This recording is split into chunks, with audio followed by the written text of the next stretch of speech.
श्री राम के अयोध्या के राजा बनने के पश्चात एक दिन अगस्त्य मुनि उनसे मिलने के लिए अयोध्या आए। वार्तालाप करते हुए लंका युद्ध का प्रसंग छिड़ गया। राम ने उन्हें बताया कि किस तरह उन्होंने रावण और कुंभकर्ण जैसे असुरों का वध किया। उन्होंने अगस्त्य मुनि को लक्ष्मण की वीरता के बारे में बताते हुए कहा कि लक्ष्मण ने भी इंद्रजीत और अतिकाय जैसे शक्तिशाली असुरों का वध किया। ये सुनकर अगस्त्य मुनि ने श्री राम से कहा कि भले ही रावण और कुंभकर्ण महान योद्धा थे, परंतु लक्ष्मण ने इंद्रजीत का वध किया, इसलिए वे सबसे बड़े योद्धा हुए।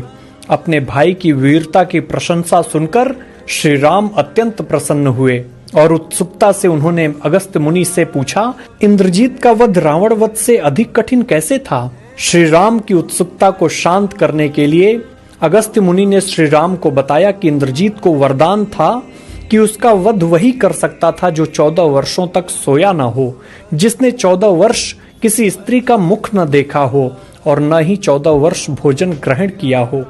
ये सुनकर श्री राम बोले, वनवास के समय मैं नियमित रूप से लक्ष्मण को उनके हिस्से के फल फूल देता रहा हूँ। मैं सीता के साथ एक कुटी में रहता था, बगल की कुटी में लक्ष्मण थे, फिर सीता का मुख भी न देखा हो और 14 वर्षों तक सोए न हो, ऐसा कैसे संभव है? अगस्त्य मुनि श्री राम की बात सुनकर मुस्कुराए और कहा, क्यों न लक्ष्मण जी से पूछा जाए।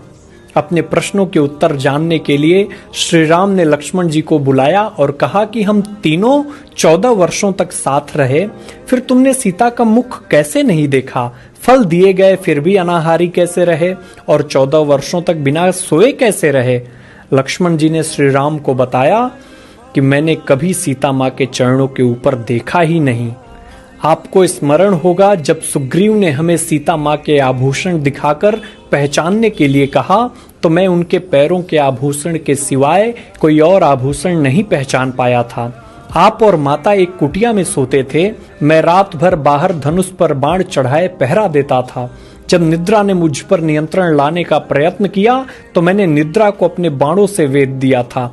तब निद्रा ने हार कर स्वीकार किया कि वो 14 वर्ष तक मुझे स्पर्श नहीं करेगी।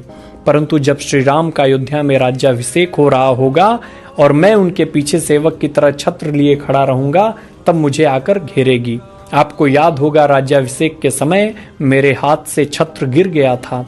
मैं जो फल फूल लाता था आप उसके 3 भाग करते थे। एक भाग देकर आप मुझसे कहते थे, लक्ष्मण फल रख लो। आपने कभी फल खाने के लिए नहीं कहा।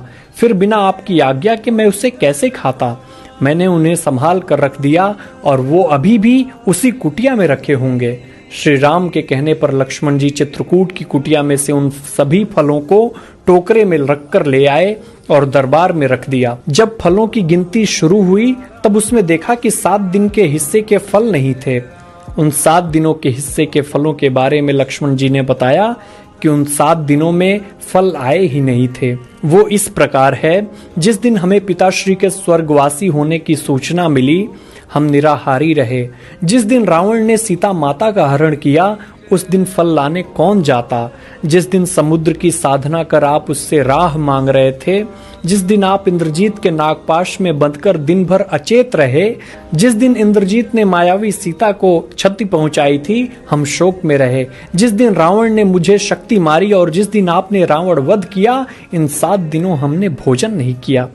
विश्वामित्र मुनि से मैंने एक अतिरिक्त विद्या का ज्ञान लिया था, बिना आहार किए जीने की विद्या। उसके प्रयोग से मैं 14 साल तक अपनी भूख को नियंत्रित कर सका, जिससे इंद्रजीत मारा गया। भगवान श्री राम ने लक्ष्मण की तपस्या के बारे में सुनकर उन्हें हृदय से लगा लिया। जय श्री राम।